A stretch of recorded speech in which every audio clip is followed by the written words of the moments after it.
एक बार फिर से आपके अपने YouTube channel Anil study official में आपका स्वागत है। आशा करता हूं कि आप सभी लोग स्वस्थ होंगे, मस्त होंगे और आपकी तैयारी भी बहुत अच्छी चल रही होगी।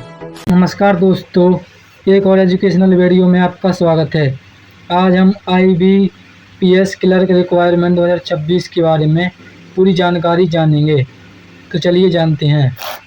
भर्ती का नाम क्या है? तो भर्ती का नाम है IBPS क्लर्क रिक्वायरमेंट 2026, यानी कि CRP CSA 14-16 के लिए institute of banking personal selection यानी कि IBP ने आधिकारिक नोटिफिकेशन जारी कर दिया है। किसने? Institute of banking personal selection. इस बार क्लर्क पद का नया नाम कस्टमर सर्विस एसोसिएट रखा गया है। यानी कि इस बार जो नया नाम रखा गया है क्लर्क पद का, वो है कस्टमर सर्विस एसोसिएट। इसके बाद कुल रिक्तियाँ, तो इस भर्ती अभियान के तहत कुल 11,403 पदों पर भर्ती की जाएगी। कितनी? 11,403 पदों पर भर्ती की जाएगी। ये रिक्तियाँ 11 भाग लेने वाले पब्लिक सेक्टर बैंक्स में कस्टमर सर्विस के पद के लिए हैं। यानी कि ये रिक्तियाँ 11 भाग लेने वाले पब्लिक सेक्टर बैंक में कस्टमर सर्विस एसोसिएट के पद के लिए है। यानी कि 11 बैंकों के लिए यह होगा। नोटिफिकेशन जारी होने की तारीख, तो IBPS क्लर्क CSA रिक्वायरमेंट 2026 का आधिकारिक नोटिफिकेशन जो जारी किया गया था वह 1 अगस्त को जारी किया गया था। कब किया गया था? 1 अगस्त 2026 को यह नोटिफिकेशन जारी किया गया था। ऑनलाइन आवेदन की तारीख क्या रहेगी? तो योग्य उम्मीदवार 1 अगस्त 2026 से ऑनलाइन आवेदन कर सकते हैं। यानी कि 1 अगस्त 2026 से इसका ऑनलाइन आवेदन होने लगा है। आवेदन करने की अंतिम तिथि जो है वो 21 अगस्त 2026 निर्धारित की गई है। कितनी की गई है? 21 अगस्त 2026 को निर्धारित किया गया है। यानी कि आवेदन की अंतिम तिथि हो गई है।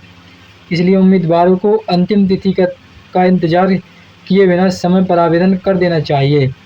यानी कि जो उम्मीदवार हैं उनको अंतिम तिथि का इंतज़ार नहीं करना है। यानी कि अंतिम तिथि से पहले ही अपना आवेदन पूरा कर लेना है। प्रीलिम परीक्षा, तो IBPS CSA 2026 की प्रीलिमिनरी एग्जामिनेशन का आयोजन 10 अक्टूबर और 11 अक्टूबर 2026 को किया जाएगा। कब किया जाएगा? 10 अक्टूबर और 11 अक्टूबर 2026 को किया जाएगा। यह परीक्षा भर्ती प्रक्रिया का पहला चरण होगी। यानी कि यह भर्ती प्रक्रिया का पहला चरण होगा। मेंस परीक्षा, इसके बाद जो होगी वो मेंस परीक्षा होगी।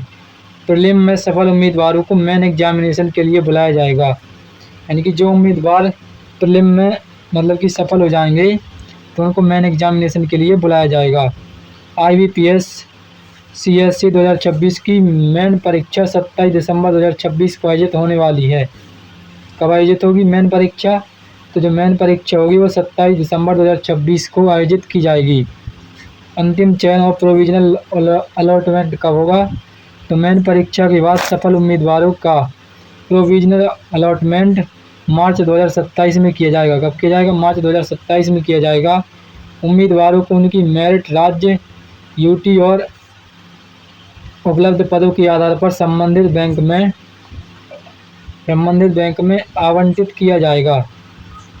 यानी कि उनकी जो भी मतलब कि उम्मीदवारों की मेरिट होगी और जो भी उनका मतलब कि राज्य होगा उन्हीं के पद के अनुसार संबंधित बैंक में उनको काम दिया जाएगा। यानी कि सिलेक्शन किया जाएगा। शैक्षिक योग्यता क्या होनी चाहिए? इस भर्ती के लिए उम्मीदवार के पास किसी मान्यता प्राप्त विश्वविद्यालय से किसी भी विषय में बैचलर्स डिग्री यानी कि ग्रेजुएशन की डिग्री होनी चाहिए।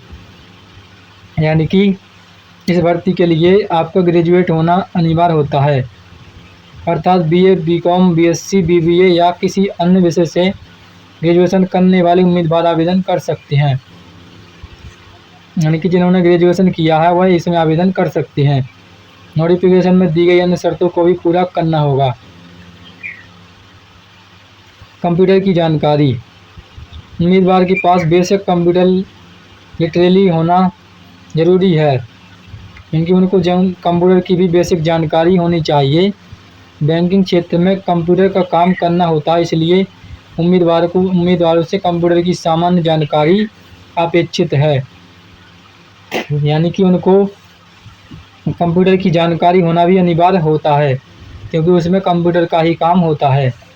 स्थानीय भाषा का ज्ञान, तो जिस राज्य या केंद्र शासित प्रदेश से उम्मीदवार आवेदन कर रहा है, यानी कि जहाँ से वह आवेदन कर रहा है, जिस भी राज्य से या केंद्र शासित राज्य से, वहाँ की निर्धारित जो कि लोकल लैंग्वेज है उसका ज्ञान होना आवश्यक है। संबंधित भाषा में पढ़ने लिखने और समझने की क्षमता मांगी जा सकती है, यानी कि उस भाषा को आपको पढ़ना आना चाहिए, लिखना आना चाहिए और समझना भी आना चाहिए। यह योग्यता आपसे मांगी जा सकती है। आयु सीमा, तो IBPS CSA रिक्वायरमेंट 2026 के लिए उम्मीदवार की आयु 1 अगस्त 2026 को कम से कम 20 वर्ष और अधिकतम 28 वर्ष होनी चाहिए। यानी कि कम से कम जो होगी वह 20 वर्ष होगी और अधिक से अधिक 28 वर्ष के बीच में हो सकती है। यानी सामान्य तौर पर उम्मीदवार का जन्म 2 अगस्त 1998 से पहले और 1 अगस्त 2026 और 1 अगस्त 2006 के बाद नहीं हुआ होना चाहिए। आरक्षित वर्गों को सरकारी नियमों के अनुसार अधिकतम आयु सीमा में छूट दी जा सकती है। यानी कि जैसे कि SC हो गया, ST हो गया, इनको मतलब कि आयु के छूट जो नियम है उनके अनुसार इसमें छूट दी जा सकती है। चयन प्रक्रिया, इसके बाद अगला जो मुख्य बिंदु है वो चयन प्रक्रिया। तो IBPS CSA 2026 में चयन मुख्य रूप से निम्न चरणों के माध्यम से होगा। किस माध्यम से होगा?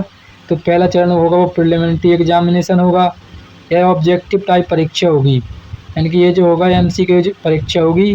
और दूसरा चरण होगा मेन एग्जामिनेशन, और प्रीलिम में सफल उम्मीदवार मेन परीक्षा में शामिल होंगे, यानी कि जो प्रीलिम परीक्षा में मतलब कि उत्तीर्ण होंगे उनको ही मेन परीक्षा देने को मिलेगी। अंतिम मेरिट में मेन परीक्षा के अंकों का 100% महत्व होगा और कोई इंटरव्यू नहीं होगा, यानी कि जो अंतिम मेरिट बनेगी वह मेन परीक्षा की होगी, उसी का 100% महत्व दिया जाएगा और इसमें कोई भी इंटरव्यू नहीं लिया जाएगा। तीसरा चरण जो होगा वो होगा लोकल लैंग्वेज प्रिलिमिनरी टेस्ट, यानी कि LLPT, यानी कि जो भी वहाँ की स्थानीय लैंग्वेज है उसका भी टेस्ट लिया जा सकता है। जहाँ लागू होगा वहाँ उम्मीदवार की स्थानीय भाषा की दक्षता की जांच की जा सकती है, यानी कि उसकी आपकी दक्षता की भी जांच की जा सकती है कि आपको अपनी स्थानीय भाषा कितनी आती है। यह मतलब यदि ज़रूरत पड़ेगी, यानी कि जहाँ पर लागू है यह नियम तो वहाँ पर यह किया जाएगा। इसके बाद अगला जो मुख्य बिंदु है वो है इंटरव्यू नहीं होगा, यानी कि इस परीक्षा में कोई भी इंटरव्यू नहीं लिया जाएगा। इस भर्ती की सबसे महत्वपूर्ण बात यह है कि IBPS क्लर्क CSE पद के लिए इंटरव्यू नहीं लिया जाएगा, यानी कि इसमें किसी भी प्रकार का इंटरव्यू नहीं लिया जाएगा। अंतिम मेरिट मुख्य परीक्षा के प्रदर्शन के आधार पर तैयार की जाएगी, यानी कि जो भी आपकी अंतिम मेरिट बनेगी वह मेन एग्जामिनेशन के आधार पर तैयार की जाएगी। जबकि लागू होने पर लोकल लैंग्वेज प्रोफेशनली की शर्त की भी पूरी करनी होगी, यानी कि जो कि आपकी लैंग्वेज है यदि उसके बारे में पूछा जाएगा तो उसकी भी आपको जानकारी पूरी तरीके से होनी चाहिए, यह पूछा जा सकता है। इसके बाद अगला जो मुख्य बिंदु है वो है आवेदन शुल्क। तो आवेदन करने के लिए जनरल OBC और EWS वर्ग के लिए उम्मीदवार को ₹850 आवेदन शुल्क देना होगा, यानी कि जनरल OBC और अन्य वर्गों को ₹850 लगेगा आवेदन शुल्क। और वहीं SC ST PWBD और एक्स सर्विसमैन उम्मीदवारों के लिए आवेदन शुल्क ₹175 रखा गया है, यानी कि जो आरक्षित वर्ग हैं उनके लिए ₹175 लगेगा। इसके बाद अगला जो मुख्य बिंदु है वो है किन उम्मीदवारों के लिए शानदार मौका है। यह भर्ती उन उम्मीदवारों के लिए एक बेहतरीन अवसर है जो बैंकिंग सेक्टर में नौकरी में सरकारी प्राप्त करना चाहती हैं।